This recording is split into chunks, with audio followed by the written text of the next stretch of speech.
Bom dia, boa tarde ou boa noite, sejam bem-vindos a mais um vídeo do canal. Eu sou Cleiton Moore e hoje eu vou falar sobre os Ecdinas. Do quê? Vocês sabem o que são Ecdinas? Se não sabem, fiquem aqui que eu vou explicar direitinho. Então vamos lá. Bem, em outro vídeo eu já comecei a falar dos monotrematos, que eu falei com Vanessa, eu falei sobre os ornitorrincos, né? O monotremato é um grupo que divide basicamente 5 espécies até hoje catalogadas, que estão vivas pelo menos no momento, né? Que são 4 espécies de Ecdinas e uma de ornitorrinco, coitado do ornitorrinco, né? O dono do mundo praticamente e enfim. Mas por que eu falo que eles são o dono do mundo? Porque os monotrematos, eles reportam ali o surgimento deles do Cretáceo inferior. Então é bastante tempo para trás. Dali do Cretáceo inferior é que começou a surgir os monotrematas. Houveram algumas mudanças, algumas coisas específicas. Eu até falo no vídeo dos ornitorrincos sobre o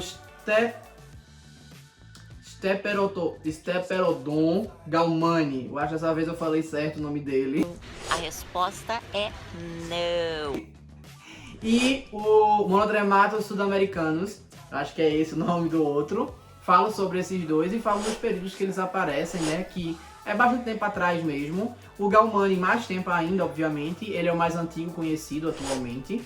E ele é basicamente um ornitorrinco, mas sem a cauda de castor. Ele na verdade parece muito o Psyduck de Pokémon, só que o focinho dele é mais estreitinho, mais cônico, né? E aí esse bicho foi que ele saiu se dividindo em outros bichos. E nesse caso, atualmente, o que a gente tem vivo, como eu falei, são 4 Ecdinas e um ornitorrinco. Mas vamos efetivamente para os Ecdinas agora, porque eu já falei um pouco sobre isso no outro vídeo, depois assistam, eu vou colocar nos cards aqui. E já falei também dos monotrematos e do ornitorrinco já. Então, vamos para o Ecdina. O Ecdina é da família do Tachyglossidae, né? Tachyglossidae. Tem os Ecdinas, eles compõem um grupo de 4, como eu estava falando, e eles parecem uma mistura entre porco-espinho e tamanduá. Vamos dizer assim que é mais ou menos isso que vai ter essa... Ele se parece mais ou menos isso. Por quê?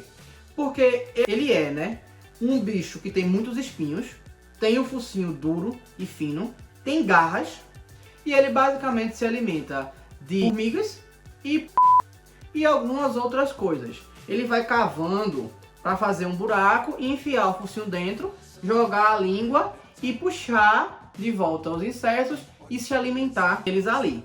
Se vier algum detrito, vai sair nas fezes e é isso. Basicamente ali bem parecido com o tamanduá. A diferença é muita. Por quê? Porque os Ecdinas, além dos espinhos que tem, eles põem ovos também, tá? Eles são animais que passam uma gestação, eles têm uma gestação que dura em torno de 23 dias. É muito rápida a gestação deles, eu acho assim incrível.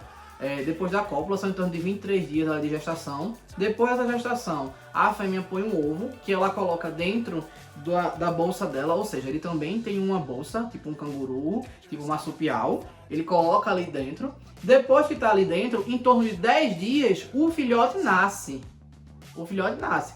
E o filhote vai ser cuidado ali pela mãe, alimentado e tudo mais. Amamentado, no caso. E ele vai passar sendo amamentado ali de 2 a 3 meses. Depois de 2 a 3 meses, ele é tirado dessa bolsa e a mãe constrói uma toca para ele ficar habitando ali. Só que ela acompanha ele e ele ainda se amamenta por mais uns 6 meses. Bem, por que a mãe tira depois de 2, 3 meses? É porque chegou o tempo? É não. É porque ele nasce sem espinho, sem pelo e cego. Então ele fica habitando ali dentro por um tempo até que ele começa a desenvolver. Então é de 2 a 3 meses, porque é o tempo do bebezinho se desenvolver a ponto de começar a criar espinhos. Quando eles começam a criar espinhos, aí a mãe faz, eita, vamos tirar daqui. Queen! Vamos sair daqui. E tira ele de lá para ele poder, né, começar a andar e se virar por conta própria. Esses espinhos também variam de acordo com a espécie, da mesma forma o tamanho deles também varia de acordo com a espécie, mas eu vi que tem algumas espécies que têm espinhos de 6 centímetros. O habitat deles é na Austrália, quase toda a Austrália praticamente. Ele realmente é bem disseminado. Se a gente considerar todas as espécies, a Austrália inteira. A gente também tem aí a Nova Guiné e a Tasmânia. Aí na Nova Guiné, você considera até o outro lado que pertence à Indonésia também. Ali tem também. E existem algumas problemáticas a respeito da conservação. Porque na Austrália, pelo que eu vi, é proibido você ter um Ecdna como... Aí outra coisa que eu nem falei. O nome pode ser Ecdna, Equidna ou Equidna. Eu prefiro o Ecdna, eu acho mais bonito. Na Austrália é proibido você ter como animal de estimação. Mas na Indonésia o povo permite. Apesar que tem algumas limitações. E aí o que acontece? Muito contrabando. Eles estão acabando sofrendo por contrabando, os coitados, por causa disso. Vão na Austrália, tiram lá e levam. Ou vão para a Indonésia na parte que tem eles, para poder pegar e levar para outra parte. E, enfim, acaba sendo... O ser humano, né, gosta de destruir, né? E aí? Como é que fica? E aí? Infelizmente, é a realidade. Só que ele ainda vive muito. Então, se você leva para ele, talvez você morra e o bicho fique lá.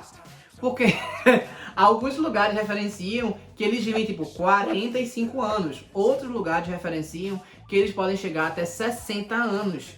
Então, tipo, se um adulto aí médio decidir pegar um Ecdna, a pessoa tem 30 anos e vai cuidar de um Ecdna, se esse Ecdna chegar ao máximo de vida dele, talvez você morra e o Ecdna esteja aí.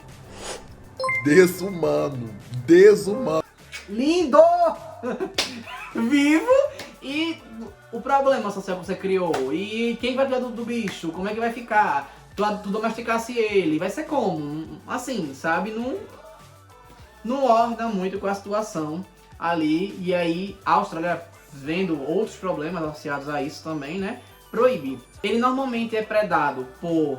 Ele não tem uma predação específica. Aparentemente não tem nenhum bicho que olha e faz: nossa, um Ecdna, vou ali caçar esse bicho, é meu prato preferido. Aparentemente ninguém. Aparentemente ninguém. Mas, dando sopa, acaba que alguns lagartos monitores caçam ele, né? Provavelmente quando ele tá muito filhotinho ou quando dando muita sopa e o lagarto ali tá desenrolado para ir atrás. Algumas raposas, cães e gatos. Então, basicamente, se a gente considerar a Austrália como Austrália mesmo, a gente pode considerar que o único que caçava ele de alguma forma era o lagarto monitor, né? Porque os outros cachorros, tem o Dingo, né? Pode ser que o Dingo também casse ele. Mas o gato foi levado pra lá também, né? E raposa, né? Enfim.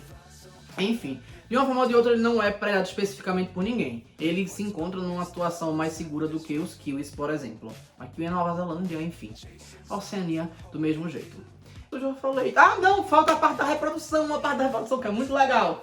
Mas antes de chegar nela, já curta, comentem, compartilhem e se inscrevam no canal. Vou falar para da reprodução. Ele tem mais uma peculiaridade na reprodução. Qual é a peculiaridade da reprodução? O Ecdna macho, ele tem um pênis que ele não é bifurcado. Ele seria quadrifurcado? Ele tem 4 saídas, ele tem 4 glândes. Tá certo isso? E aí, não é só a glândula, ele também tem uns pedacinhos ali. É um negócio altamente estranho. Eu acho que é o mais feio que eu já vi na vida. É, porque assim, a do avestruz é horroroso, mas a do Ecdna eu acho que supera. E ele, quando vai fecundar a fêmea, né, quando vai copular, não são todas necessariamente que entra ali não. Às vezes só entra 2, às vezes, sabe, é ali dependendo do encaixe para ver como é que vai entrar. E aí quando entra, pelo que eu li, ele tem controle de qual daquela é que vai enrijecer o suficiente para ejacular dentro da fêmea. Então ele meio que controla, ele sente qual é aquela que entrou com mais conforto para enrijecer mais ela, para que ela possa ejacular e colocar o sêmen dele dentro da fêmea para poder fecundar. E ainda tem outra peculiaridade, esse sêmen dele não é feito nosso, que é entupido de espermatozoides. Nesse caso, aparentemente gira em torno de 100. Só que ao invés de ser uma competição, de alguma forma eles se ajudam. Eu não encontrei bem os dados de como é que esses espermatozoides acabam se ajudando, mas aparentemente, pela pesquisa que foi feita por uns cientistas lá na Austrália, eles chegam quase juntos ali no óvulo. Claro que aí o óvulo, quando recebeu o primeiro, ele vai fechar e tal, proteger aquele negócio todinho, enfim, a coluna radiata, aquele negócio todo. Só que o que acontece? Eles vão colaborando ali para poder acontecer a fecundação. E eu achei incrível. Eu já achei incrível, tipo assim, tem que funcionar essa estratégia. Porque ele tá distribuído em vários lugares, é um bicho que existe há milhões de anos. Tudo bem que ele não é o primeiro lá de trás, ele sofreu adaptação, aquele negócio todo, mas ele existe há muito tempo, a ponto que, tipo, ele não é um incrível nadador, mas tem na Indonésia e na Nova Guiné. Então, antes de afundar as coisas, né, alguns milhões de anos atrás, ele já existia. Então, ele existe há alguns milhões de anos, ele tá ali, mas enfim. E ele não tem predador, o que também pode ser um indicativo de que a reprodução dele também não é tão efetiva assim, enfim. Mas também não é um bicho que mesmo o ser humano indo atrás, ou coisa do tipo, não tá extinto, não tá, enfim. Ou seja, de alguma forma é efetiva esse tipo de reprodução. Bem, agora sim eu finalizei, então eu espero que tenham gostado. Curtam, comentem, compartilhem, se inscrevam no canal. Vão assistir outro vídeo do Mano Tremato, que eu falei, né? E se não sabem o que comentar, comentem... Knuckles. Knuckles. E é isso. Valeu.